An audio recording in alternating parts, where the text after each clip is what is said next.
Halloween is soon approaching. Soberoni of G&A Reviews here with another Servant Spotlight for the upcoming Super Ghouls and Pumpkins event. This time we're going to be taking a look at the only actual Halloween themed servant we're getting, Vlad Lancer. We'll be examining his stats and skills, as well as going over pointers on how to utilize him effectively, and an overall grade comparing him to how he stacks up to the other 4-star servants. Now, onto Vlad's stats. Vlad has a max HP of 13,005, which is high for a 4-star Lancer and very high overall compared to all the other 4-star servants. His max attack of 8,775 is below average for a 4-star Lancer. However, when factoring in his 1.05 Lancer damage modifier, his effective attack becomes 9,213, which is about average when compared to all other 4-star servants. Taking a look at his skills. His first skill is Protection of the Faith, rank A+++.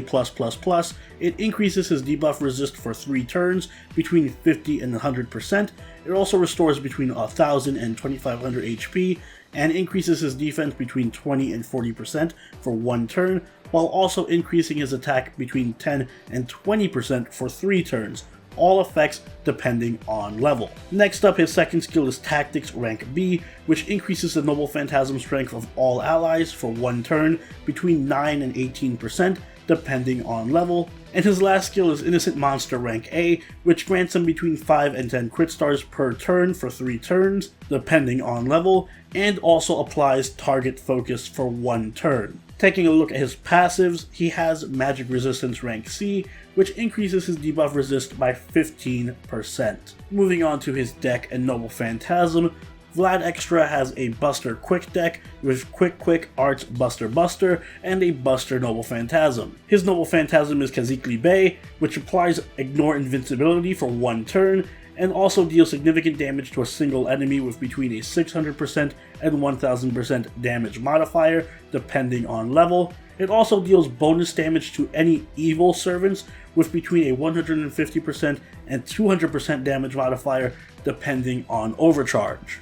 Taking a closer look at his cards, we see that his Quick card hits 3 times, his Arts hits twice, his Buster hits 3 times, his Extra attack hits 5 times, and he has a Noble Phantasm gain rate of 1.10% and a star rate of 11.6%. This is average Noble Phantasm gain, despite only having 1 Arts card, just due to the high amount of NP gain rate he has and the good amount of hits on his Quick and Extra attacks. He also has average star generating because of the 2 Quick cards in his deck. Lancer Vlad couldn't be more different from his Berserker counterpart.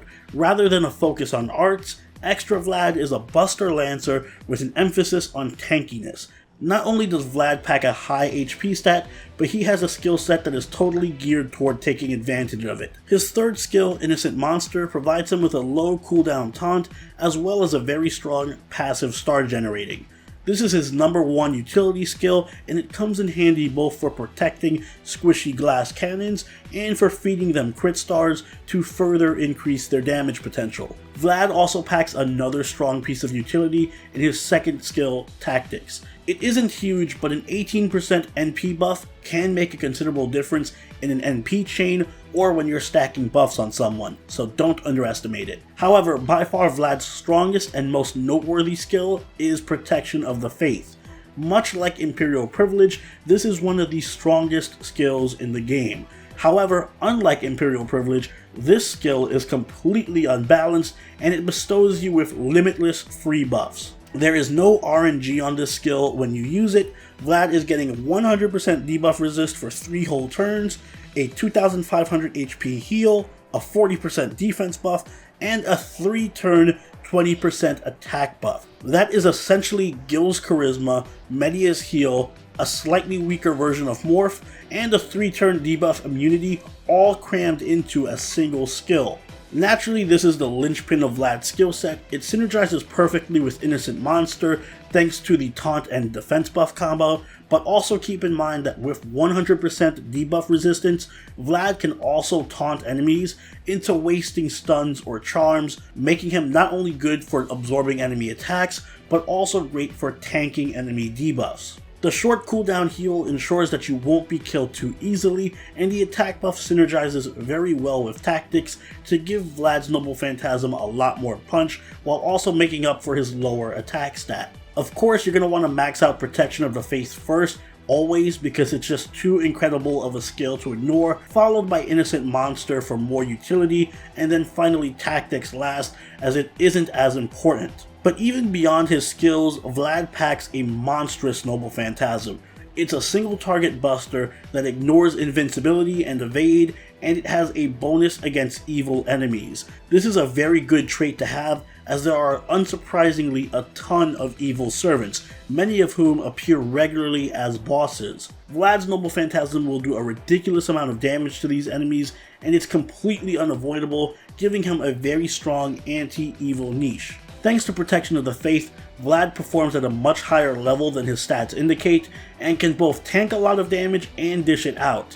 He's also practically immune to debuffs and hits through evade and invincibility, making him a prime candidate for challenge quests and harder content. Remember, Protection of the Faith only has a 5-turn cooldown at max rank, so it is a very reliable and exploitable skill. And don't underestimate Vlad's damage output against evil enemies either. With a good buff support, he is more than capable of being the primary offensive servant on your team against anyone with an evil trait, making him a great answer to all the Avengers like Jolter and Dante's, or even Beast class enemies. In fact, Vlad is going to have a bonus against many major bosses in Babylon, Epic of Remnant 1, and the CCC event, aka the upcoming 3 major story chapters and events. Finally, Tactics and the passive star gen from Innocent Monster make Vlad a very consistent buffer for other offensive crit servants like Gil or Billy,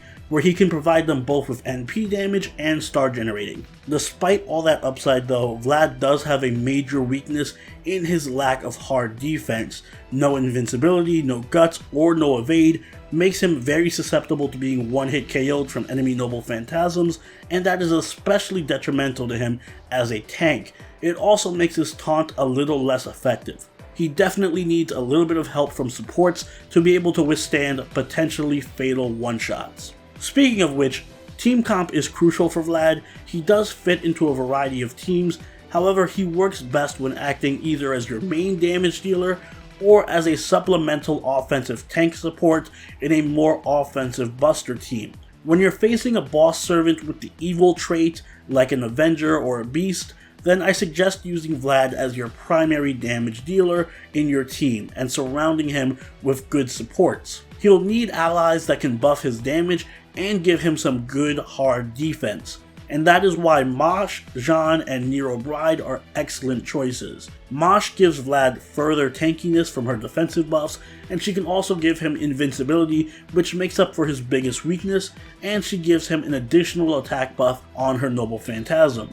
Jean is another great choice to go with because she provides Vlad with all the invincibility he will ever need, and while she doesn't have an attack buff, she does free you up to put someone like Shakespeare, Waver, or Nightingale in your third slot as a dedicated buffer for Vlad. Iris Vio can also work as a substitute if you don't have Jean. And finally, Nero Bride, while not providing any hard defense, can definitely amplify all of Vlad's strongest traits by giving him even more attack, even more defense and healing, and much better Noble Phantasm gain. When you're not facing evil servants, you should be using Vlad alongside stronger buster servants that he can support by tanking hits and debuffs for with his taunt, and by buffing with Tactics and Innocent Monster.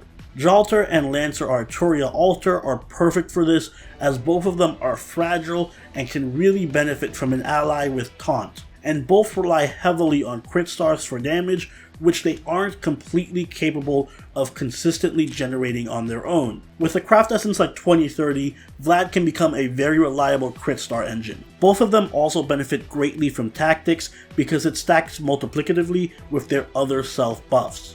Vlad's Bondcraft essence is Faith from the Deepest Earth. It buffs both quick and buster card effectiveness of all allies by 10%. It's a good craft essence, but you're better off focusing on either maximizing your Noble Phantasm damage or your buster damage, or your defensive and star gen utility. When using him as the main attacker against those evil servants, make sure you give him a craft essence that buffs his damage, like Brave Hero Ellie's Quest, Golden Sumo, Black Grail, or Limited Zero. If you're supporting another offensive servant either by star generating or by using your taunt, you should equip him with 2030, Volumen Hydrangea, Original Legion, or Maiden Leading Chaldea. And for a bit of future proofing, even though they're not out yet, Aerial Drive and Wolves of Mibu are both tremendously good craft essences for him. Aerial Drive will be out in Halloween 2019, while Wolves of Mibu will be out during the Guda Guda Meiji Ishin event next year. Overall, Vlad is a strong, multi-purpose offensive tank. He packs one of the best skills in the game with Protection of the Faith. He's very good tankiness due to his defensive buff, low cooldown heal, and high HP. He has great utility because of his taunt and star generating, and he can even be very strong offensively in certain situations. On the downside though, he does lack hard defense, which hurts him a lot as a tank and diminishes the value of his taunt, and while he can be very powerful against evil servants, his attack strength is lacking everywhere else. So he gets an A from me. All he really needs is a Noble Phantasm interlude to help out his damage a bit, and either Guts, Evade, or Invincibility, and he'll be perfect. But if you're looking for a strong Lancer, you definitely cannot go wrong with Vlad. And those are my thoughts on Vlad. He's one of the better Lancers in the game, and he definitely fills a very unique niche as an anti-evil servant. But let me know what you think in the comments below, and if you plan on rolling for him. If you haven't already, also check out the Brave Liz and Cleo spotlights, linked both on screen right now and in the description below. Don't forget to leave a like if you enjoyed this video, and consider subscribing if you really enjoyed this video. Join the party over at our Discord, chill with us on Twitch, and follow us on Twitter. And I'll see you all in the next Servant Spotlight. Soberoni out. Later.